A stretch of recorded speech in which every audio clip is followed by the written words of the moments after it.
Bismillahirrahmanirrahim. Assalamualaikum warahmatullahi wabarakatuh.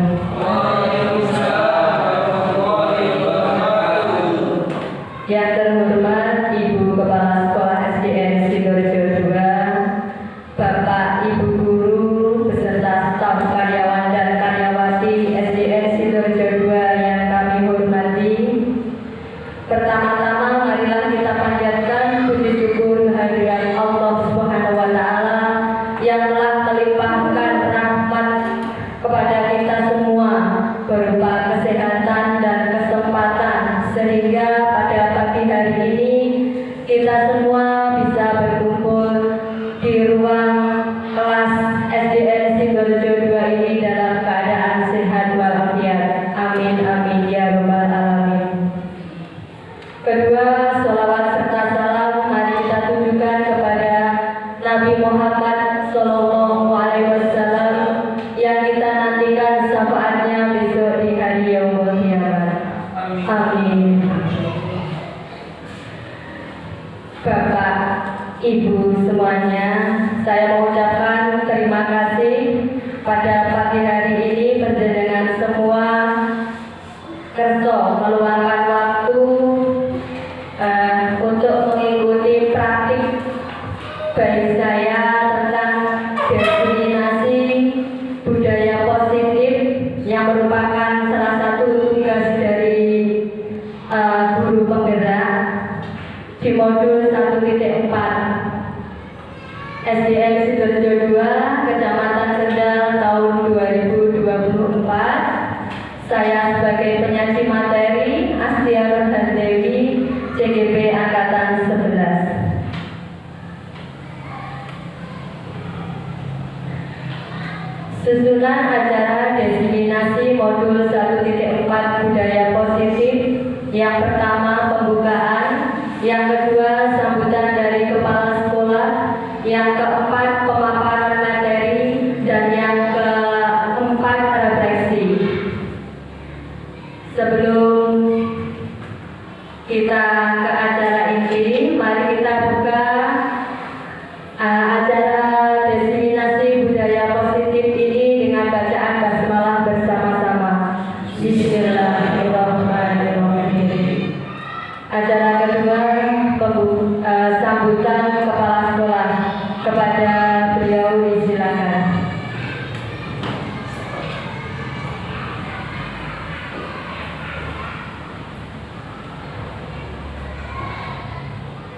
Bismillahirrahmanirrahim. Assalamualaikum warahmatullahi wabarakatuh.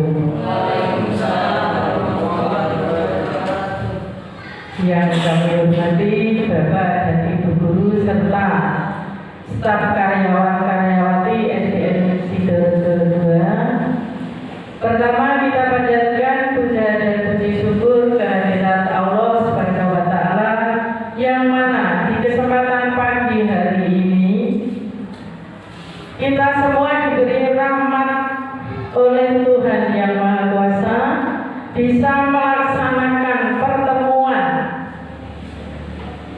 di ruang kelas ini dalam acara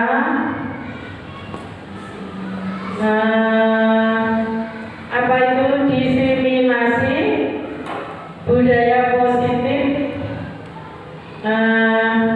dalam guru penggerak.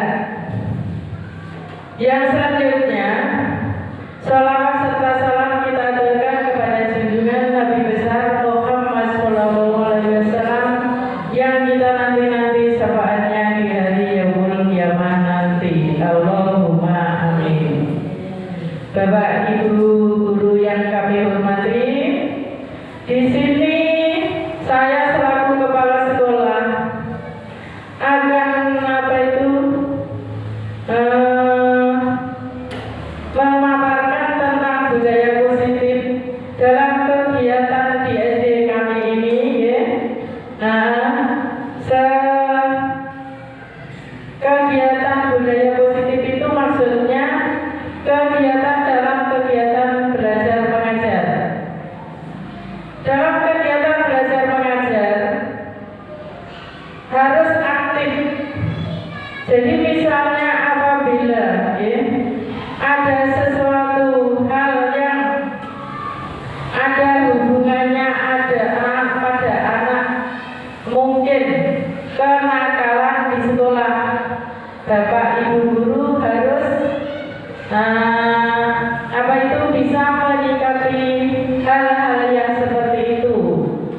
Terus misalnya lagi dalam kegiatan belajar mengajar di kelas, mungkin ada anak yang kurang, atau mungkin ada anak yang kurang dalam belajarnya, itu harus disikapi dengan bijak. Jadi dalam kegiatan di sekolah harus sesuai dengan budayanya. Yang selanjutnya,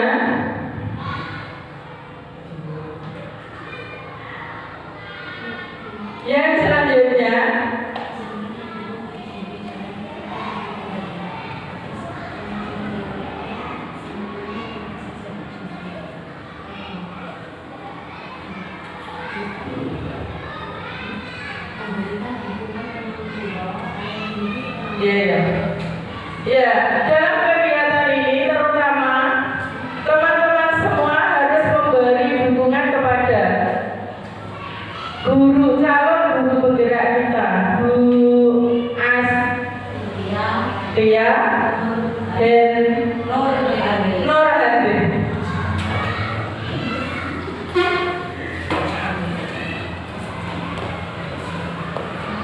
Harus memberi dukungan, ya.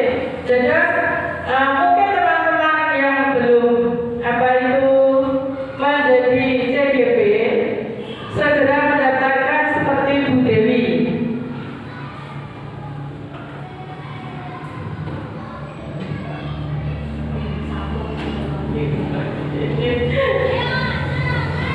Ya, saya kira teman-teman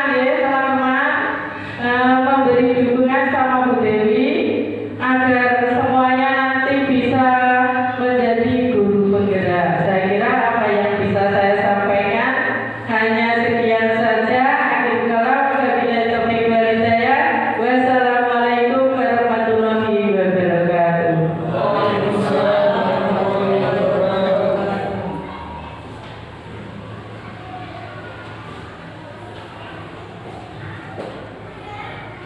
Kami ucapkan terima kasih untuk sambutan dari Ibu Kepala Sekolah.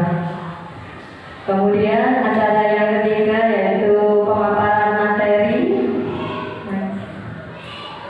Sebelum kita ke materi, supaya kita lebih fresh dan bahagia dalam mengikuti presentasi hari ini, kita ice breaking dulu ya Bapak Ibu. Ice breakingnya ular dan cacing. Tentu semua tahu ya ular. Bagaimana kalau ular, Pak? Kalau ular itu panjang, kalau cacing pendek. Oke. Nah, coba sekarang sama-sama ya. Kalau ular ya, minta tolong tangannya sambil memperagakan kalau panjangnya bagaimana. Oke, kalau ular kalau cacing oke. Sekarang di sini nanti breakingnya ketika saya bilang ular mengatakan panjang tapi gerakan tangannya gerakan pendek. Siap? Siap? Yeah. Kita mulai ya. Ular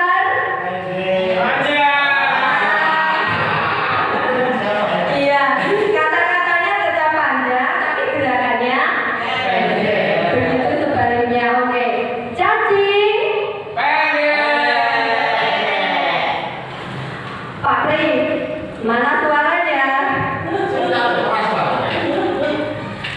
Cacing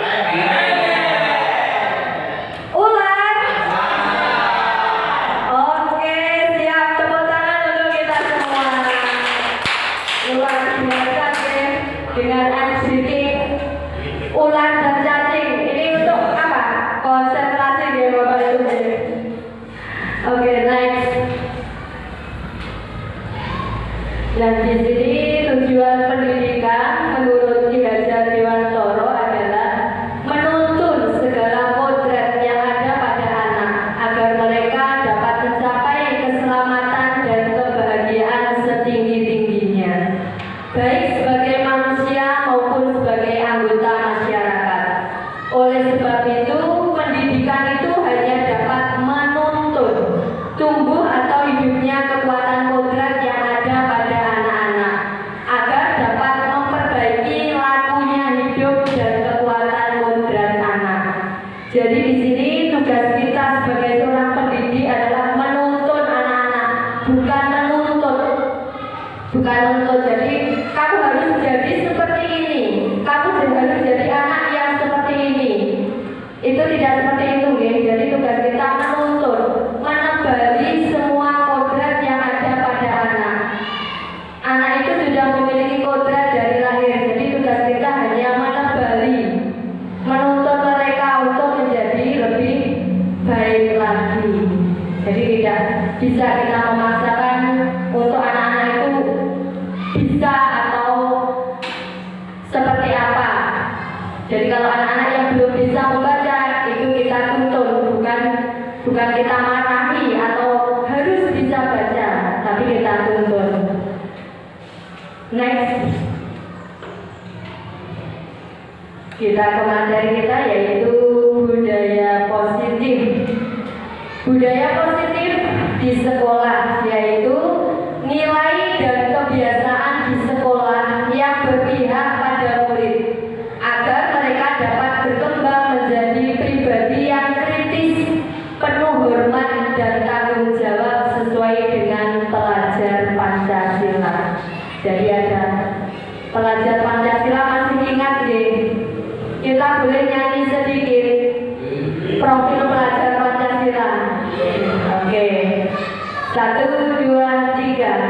Pelajar Pancasila beriman dan bertakwa pada Tuhan Yang Esa dan berakhlak mulia, berkebinekaan global, gotong royong mandiri, kreatif dan bernalar kritis. Jadi itu adalah tujuan dari budaya positif kita, menciptakan murid kita untuk menjadi anak-anak yang berpikiran kritis, penuh hormat dan tanggung jawab sesuai dengan pelajar Pancasila. Next. Ada 7 konsep utama budaya positif. Yang pertama, perubahan paradigma belajar. Yang kedua, disiplin positif. Yang ketiga, kebutuhan dasar manusia. Yang keempat, motivasi perilaku manusia. Yang kelima, posisi kontrol guru. Yang keenam, keyakinan kelas. Dan yang ketujuh, segitiga restitusi. Mari kita bahas satu persatu tentang konsep utama budaya positif ini. Next. Yang pertama, perubahan paradigma belajar.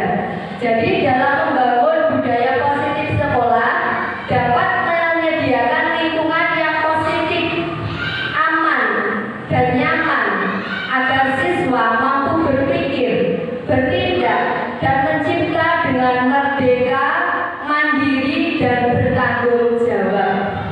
Disiplin sangat berkaitan dengan kontrol guru terhadap siswa.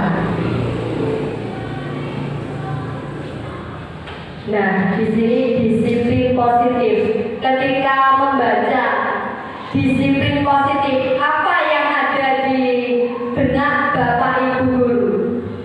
Coba mungkin ada yang ingin meluarkan apa yang ada di benak Bapak Ibu guru ketika mendengar kata-kata disiplin positif. Monggo.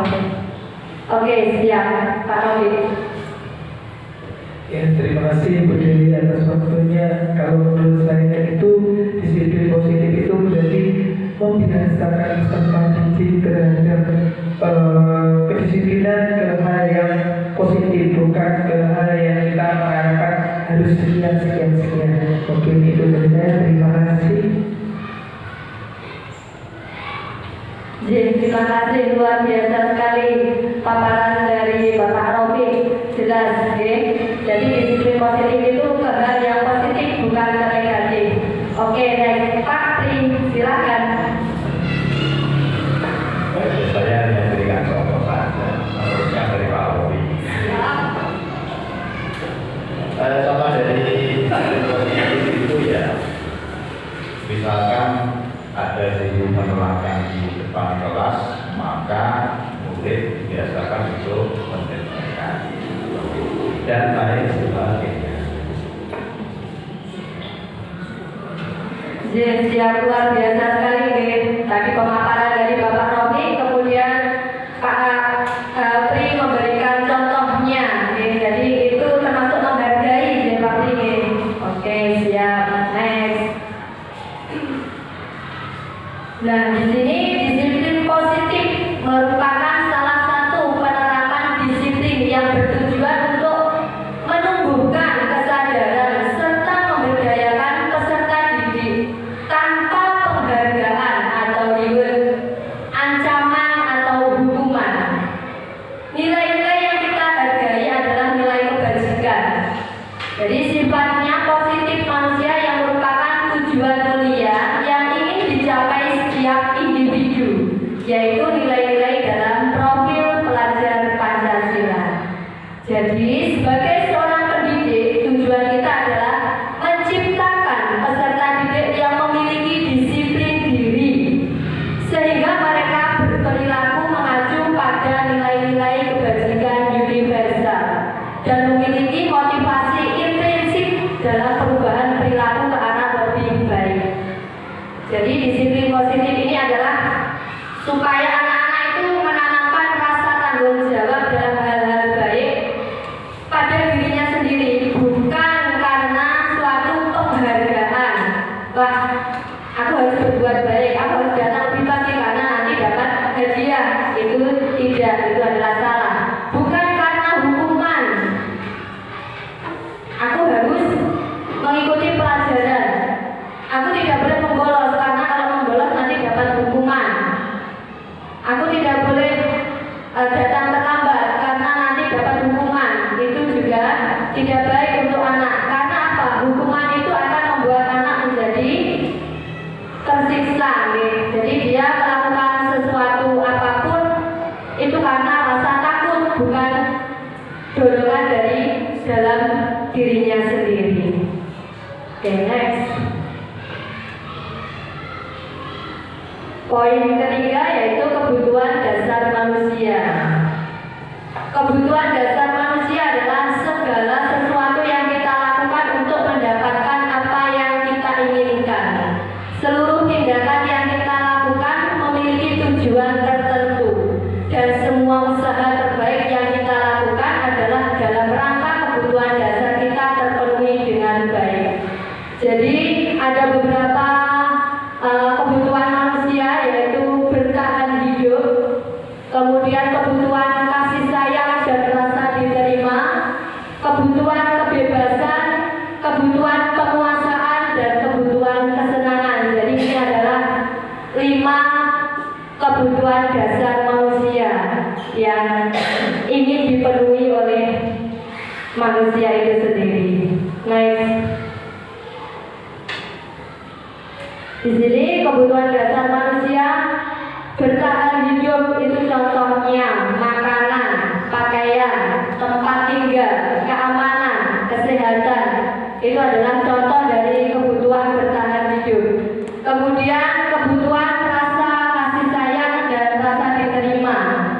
Ini adalah poinnya, rasa diterima, dipedulikan, berbagi, kerjasama, menjadi bagian dalam kelompok. Ini adalah kebutuhan dari kasih sayang dan rasa diterima. Kemudian untuk kebutuhan penguasaan, harga diri, keinginan untuk dianggap, kemudian memimpin, berprestasi, diakui dan didengar. Kemudian untuk kebutuhan kebebasannya, yaitu mandiri,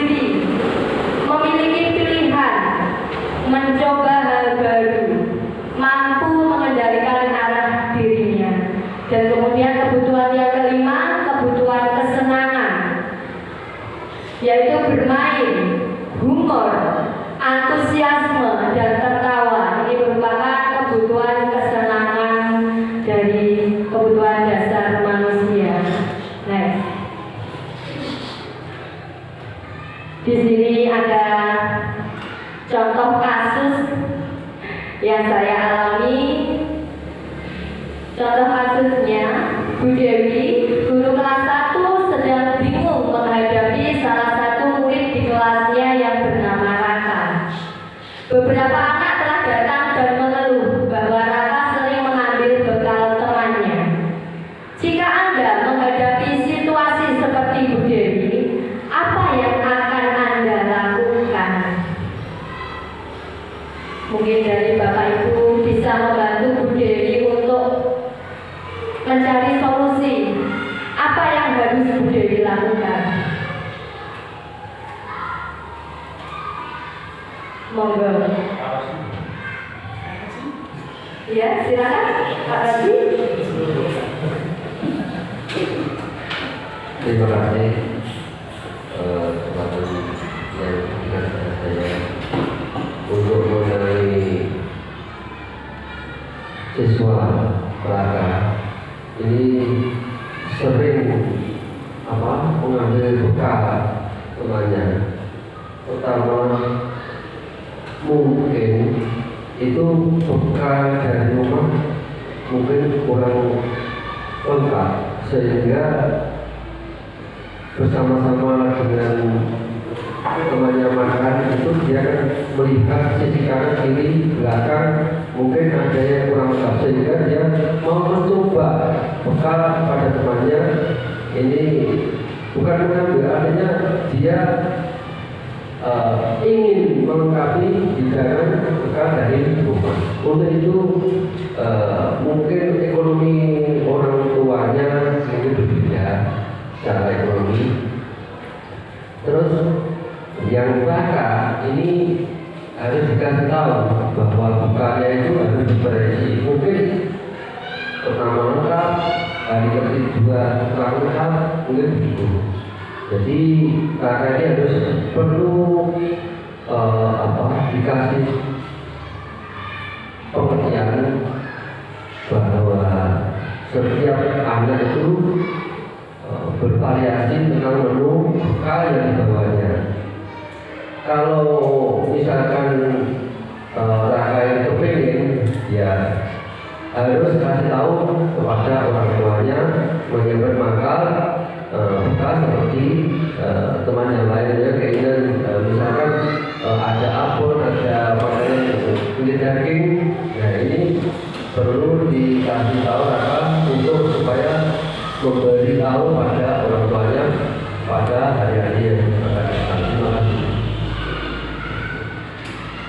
Terima kasih luar biasa sekali Pak Raji untuk solusinya membantu Bu Dewi dalam menghadapi Raka yang sering mengambil bekal temannya. Jadi kita harus mencari apa latar belakangnya, mengapa Raka mengambil bekal dari temannya. Mungkin bekal dari orang tuanya lauknya tidak sama dengan temannya.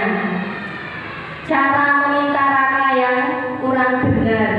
Jadi kita harus memberi pengertian kepada Raka bahwa setiap anak itu bekalnya berbeda-beda dan kita tetap harus bersyukur dengan bekal yang sudah diberikan kepada orang tua dan menjalin komunikasi dengan orang tua, memberi apa beritahu biar bekalnya lauknya berbeda-beda. Begitu Pak Rosi untuk tiap harinya. Oke, jadi memberi pengertian dan memberi pengertian pada Raka cara meminta yang baik, jadi tidak boleh merebut. Next, terima kasih Pak Roji. Jadi dalam konteks penerapan budaya positif, Ibu Dewi sebaiknya mencari tahu alasan Raka melakukan tindakan tersebut agar dapat diketahui kebutuhan apa yang ingin dipenuhi Raka. Jadi Raka tentunya memiliki kebutuhan yang ingin dia penuhi. Yang pertama yaitu melakukan survival atau survive. Raka lapar karena tidak dibawakan bekal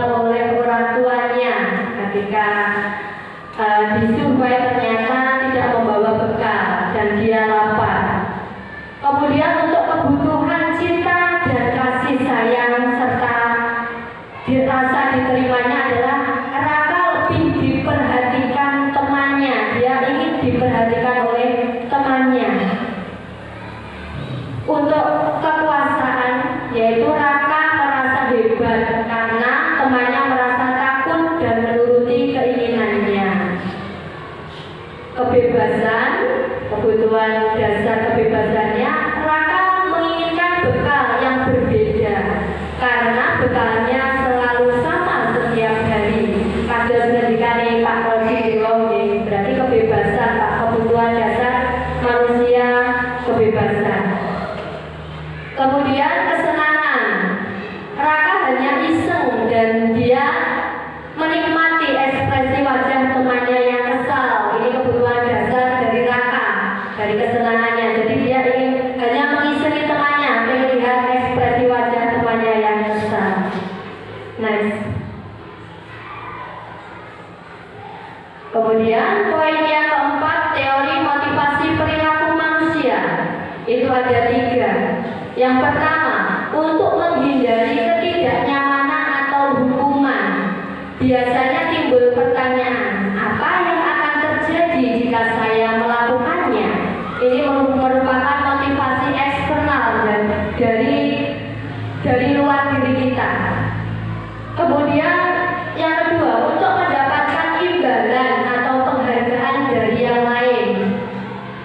Biasanya akan timbul pertanyaan, apa yang akan saya dapatkan apabila saya melakukannya? Ini juga motivasi eksternal. Kemudian yang ketiga, untuk menjadi orang yang mereka inginkan dan menghargai diri sendiri dengan nilai-nilai yang mereka percaya. Melakukan sesuatu karena nilai-nilai yang mereka yakini dan hargai. Ini adalah motivasi dari dalam diri atau internal. Sebelum ke materi selanjutnya, saya ingin sedikit bertanya. Jadi, ketika Bapak Ibu guru itu tinggal ke sekolahan, motivasi apa yang ada di dalam hati Bapak Ibu guru untuk datang ke sekolahan? Apakah karena takut dihukum atau hanya sekedar tugas atau yang lainnya? Monggo beberapa Bapak Ibu guru bisa menyampaikan kata hatinya. Berangkat ke sekolah itu karena apa? Pengen jumpa dengan anak-anak atau apa? Silakan. Monggo Pak Tian.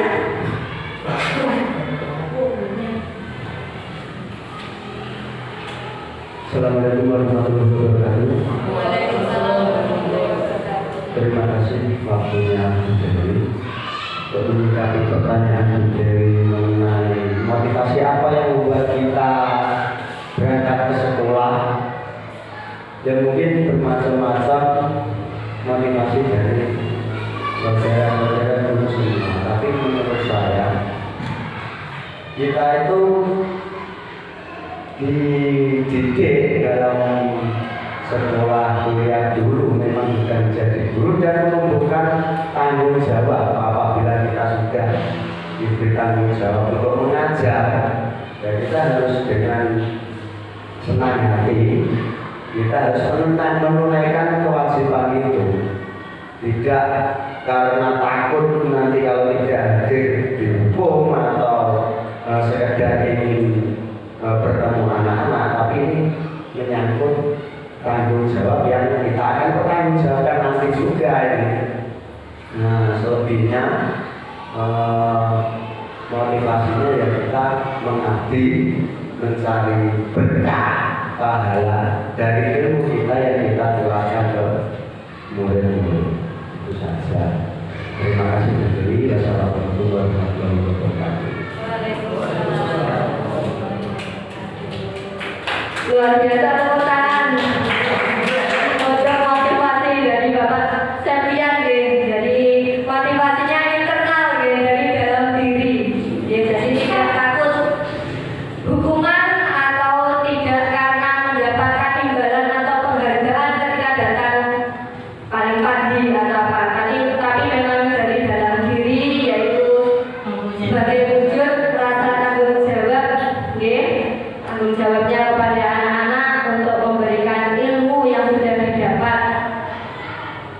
Oke, next.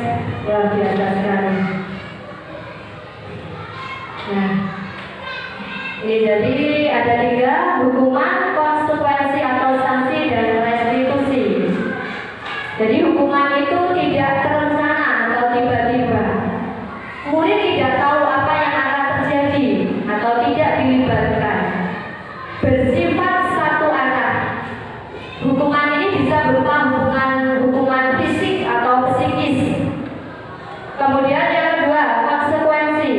Ini terencana atau disepakati sesuai dengan peraturan. Murid tetap dibuat tidak nyaman. Sikap guru selalu memonitor murid. Ini yang konsekuensi. Kemudian yang ketiga, restitusi, yaitu proses menciptakan kondisi bagi murid untuk memperbaiki kesalahan. Yang kedua, proses kolaboratif yang mengajarkan murid untuk mencari solusi sendiri. Jadi kita sebagai bapak ibu guru, nanti kita ada di posisi kontrol yang mana? Yang hukuman, konsekuensi, atau restitusi. Oke, next. Oke, mari berlatih. Ini hukuman atau konsekuensi. Siap ya Bapak Ibu deh. Nanti bisa dimulai dari Bu Tati dulu ya Bu Tati ya. Yang pertama, mencatat 100 kali di buku kalimat saya tidak akan terlambat lagi karena terlambat sekolah. Ini termasuk hukuman atau konsekuensi Bu?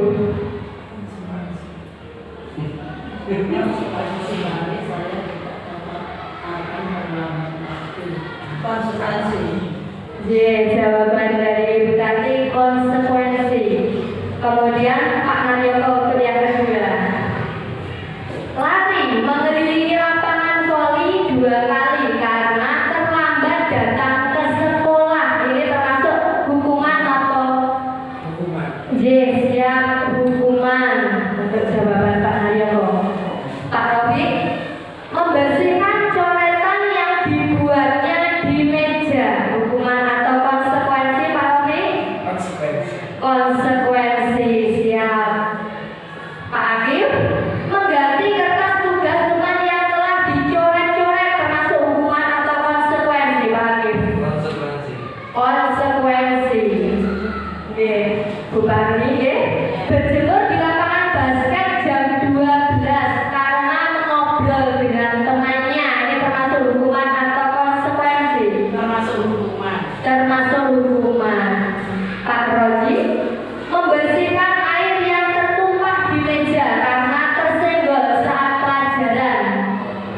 Konsekuensi. Oke. Kemudian Pak Servian untuk pertanyaan terakhir, kehilangan 10 menit jam istirahat untuk mengerjakan tugas karena terlambat datang dan tertinggal pelajaran selama 10 menit. Termasuk Konsekuensi. konsekuensi. Siap, next Pak Kim.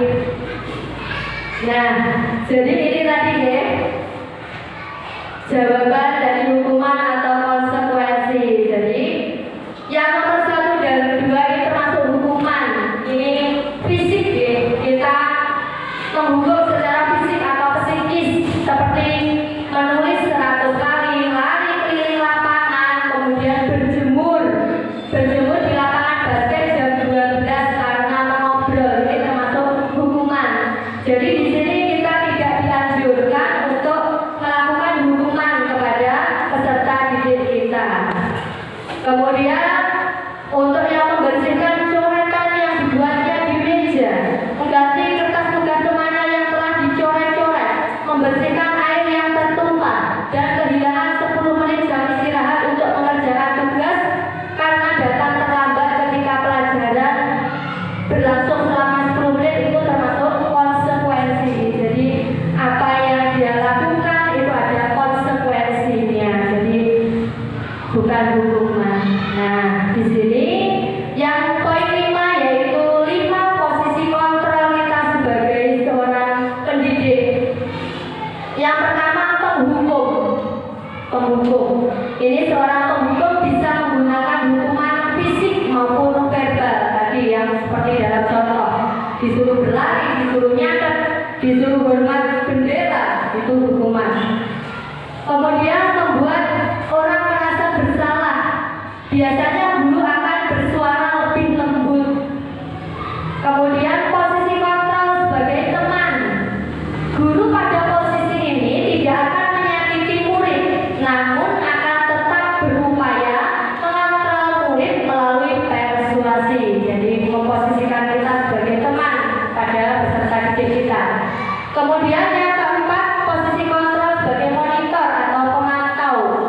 Monitor berarti mengawasi, kita hanya mengawasi peserta didik kita. Posisi kontrol yang kelima sebagai manajer, yaitu respon yang menunjukkan tanggung jawab guru dalam posisi terakhir. Manajer adalah posisi mentor, di mana guru berbuat sesuatu bersama dengan murid, mempersilahkan murid mempertanggungjawabkan perilakunya, mendukung murid agar dapat menemukan solusi dari permasalahannya sendiri. Jadi dari kelima posisi kontrol guru ini, kita diharapkan menjadi posisi kontrol yang nomor 5, yaitu sebagai manajer. Jadi biarkan murid itu belajar mempertanggungjawabkan perilakunya dan menemukan solusinya sendiri dengan bimbingan kita. Next. Nah, ini tadi ya, contoh 5 posisi kontrol. Hormat pada bendera 1 jam, itu penghukum, jadi itu hukuman. Kemudian berapa kali ibu atau bapak harus memberitahumu, kamu selalu saja mengecewakan ibu dan bapak, itu membuat rasa bersalah kepada anak-anak. Kemudian ayo dong ikuti aturan sekolah, tolong bantu ibu dan bapak ya sekali ini, atau mengatakan ya sudah, lain kali jangan sampai berbuat seperti ini lagi ya. Ini adalah contoh posisi kontrol sebagai teman. Kamu sudah melanggar peraturan sekolah, kamu tahu konsekuensinya. Ini adalah sebagai pemantau. Dan yang kelima yang kita harapkan, posisi kontrol sebagai manajer, apakah kamu tahu kesalahanmu? Kira-kira bagaimana kamu memperbaiki kesalahanmu? Ini adalah sebagai manajer. Oke, next. Yang keenam yaitu tentang pembentukan keyakinan kelas. Jadi keyakinan kelas ini bersifat lebih abstrak daripada peraturan, yang lebih rinci dan konkret. Jadi setiap kelas diharapkan menerapkan keyakinan kelas yang didiskusikan bersama peserta didik, disepakati bersama. Jadi itu keyakinan kelas ya, berupa pernyataan universal. Pernyataan kelas dibuat dalam bentuk positif. Keyakinan kelas sebenarnya tidak terlalu banyak sehingga mudah diingat dan dipahami. Keyakinan kelas baiknya sesuatu yang dapat diterapkan di lingkungan tersebut. Kemudian semua warga kelas ikut berkontribusi dalam pembuatan keyakinan kelas lewat kegiatan curah pendapat. Jadi didiskusikan dengan peserta didik. Kemudian bersedia meninjau kembali keyakinan kelas dari waktu ke waktu. Oke, next. Ini jadi contoh keyakinan kelas. Nah, yang Bapak Ibu guru belum membuat keyakinan kelas dengan anak-anaknya, bisa dibuat keyakinan kelas. Jadi contohnya hadir tepat waktu. Nah, ini jadi sudah disepakati dengan anak-anak, ketika ada yang melanggar, maka mereka pun akan mencari solusinya sendiri. Oh, saya sudah melanggar keyakinan kelas, jadi saya harus datang lebih tepat waktu lagi. Kemudian berdoa sebelum dan sesudah belajar, ini merupakan keyakinan kelas. Menjaga kebersihan kelas dan sekolah, bersikap jujur, saling menolong, menghormati dan menyayangi, belajar dengan sungguh-sungguh. Ini adalah contoh dari keyakinan kelas. Oke, next. Yang terakhir yaitu segitiga restitusi, yaitu proses menciptakan kondisi bagi murid untuk memperbaiki kesalahan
bahwa yang diperbuat Fadil itu salah atau benar. Kemudian keyakinan kelas apa yang sudah dilanggar Fadil dan mencari solusi bagaimana untuk mencari jalan keluarnya supaya Fadil bisa melakukan tiket. Next. Di sini dari kesimpulannya tentang disiplin positif atau budaya positif ini adalah hendaknya guru memiliki standar kepribadian profesional dan sosial yang baik di mana guru mampu merefleksi dirinya dalam posisi kontrol saat ini. Bagaimana perjalanan dirinya sebagai among atau manajer yang menuntut murid-muridnya menjadi insan yang mandiri, merdeka dan bertanggung jawab. Ini sebagai standar nasional pendidikan. Nah, sebelum kita ke refleksi, mungkin ada pertanyaan dari Bapak Ibu tentang presentasi diseminasi budaya positif yang saya sampaikan. Monggo, jadi silakan Bu. Baik, terima kasih Bu Dewi atas waktunya. Saya ingin bertanya tentang proses restitusi. Apakah boleh guru itu memberikan jawaban alternatif atau solusi dari kesepakatan yang sudah dilakukan oleh seorang murid? Terima kasih.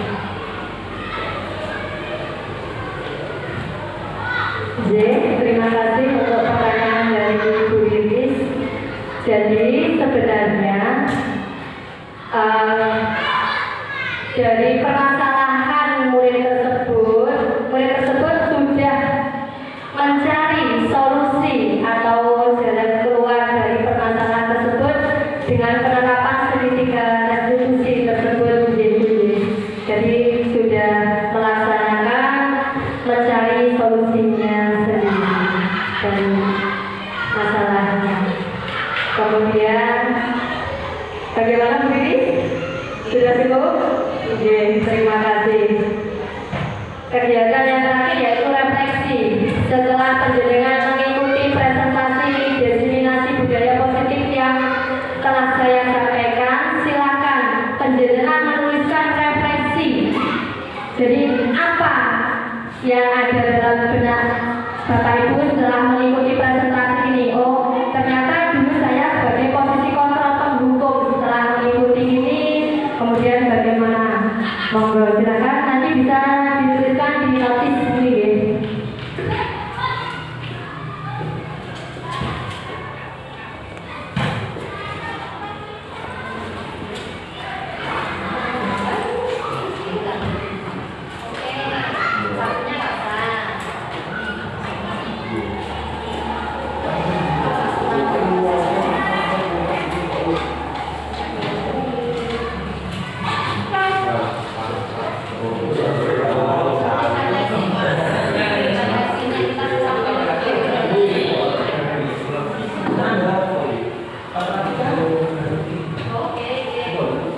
Nanti setelah dituliskan, mohon untuk ditempel di sini, jadi refleksi ini pun penjenengan.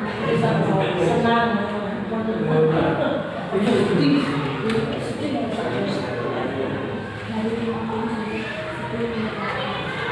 Oke.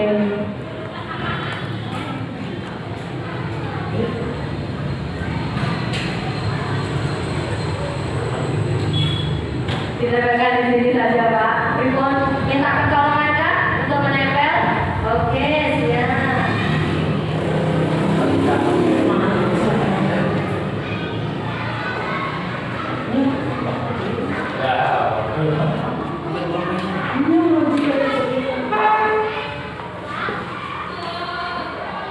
Jadi yang sudah menuliskan refleksi bisa ditempel-tempel.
Sebagai penutup refleksi dari Bapak Asri. Oke, siap. Nah, terima kasih untuk refleksinya. Kalau tadi breakingnya ular dan cacing, sekarang semut dan gajah. Oke.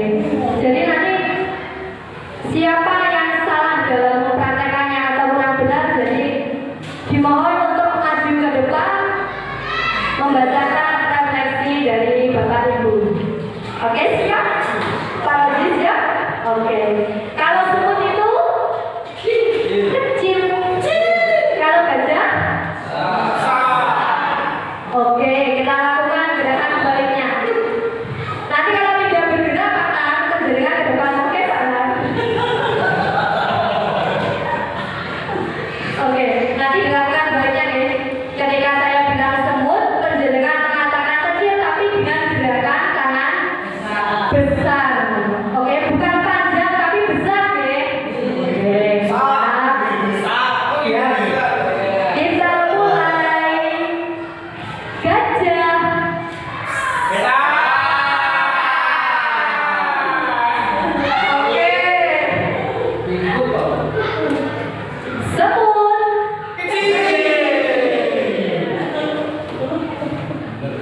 Semut gajah.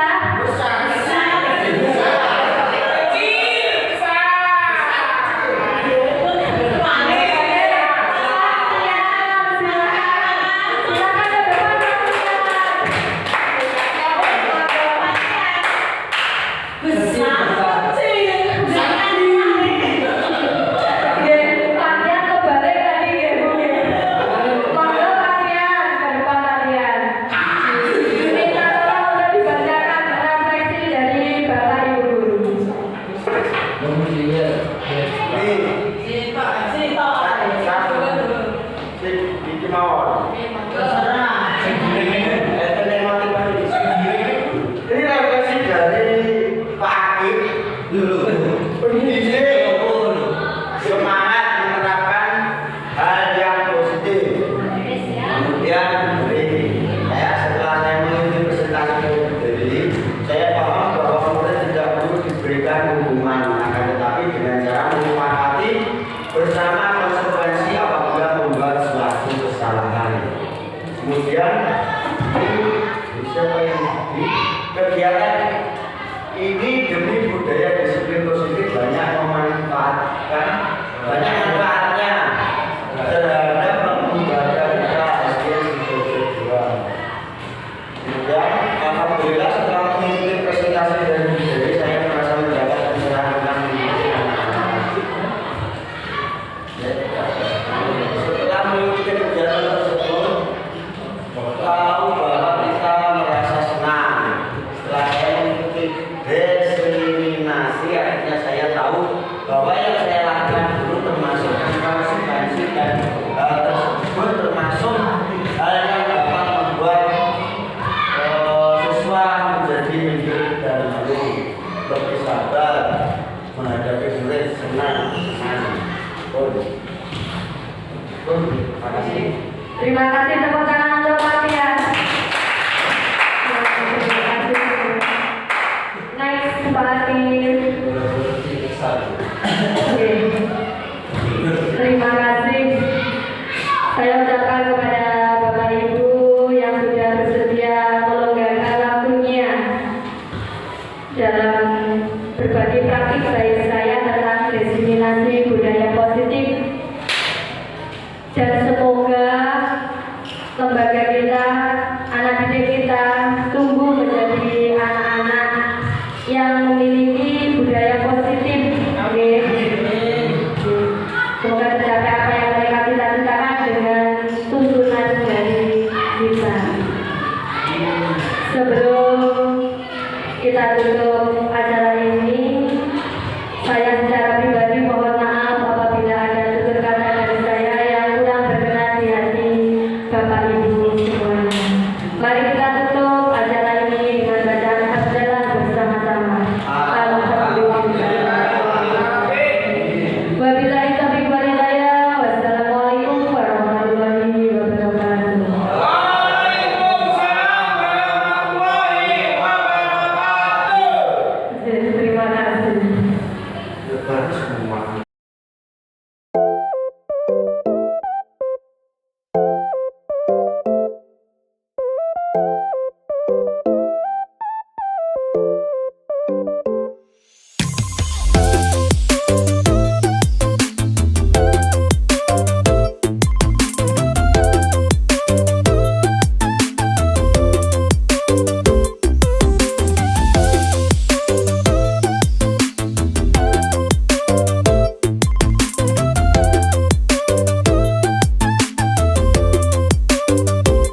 you.